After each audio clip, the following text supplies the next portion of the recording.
How to change PayPal phone number. Hi everyone, this is Kate and welcome back to another video, and in today's video we will learn how we can change PayPal phone number. So without further delay, let's get started.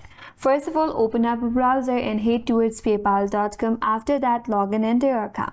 Once you're logged in and you land on your home page, now navigate to top right corner. Just in front of this logout button, there is the settings icon. Click on it. Once you land on the settings page, you'll be directly taken into account tab, as you can see. Now to change your phone number, navigate to the phone number section. There is an option as change, so click on change.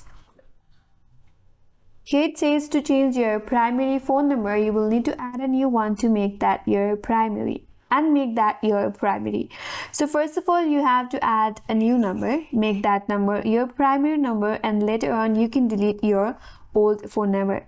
So click on add new. After that, you have to enter your phone number. Then click on add phone number. Then you may be prompted to verify your phone number, where you may receive a verification code in your mobile device.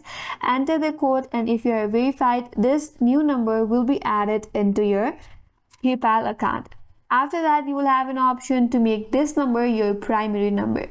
Once you make this your primary number, now you can delete your older phone number and you will have your new number added into your PayPal account. So that's the way to change phone number on PayPal, and that's all for today's video. Hope this video was helpful, and if you are new to our channel, consider subscribing. Thanks for watching and stay tuned for more videos.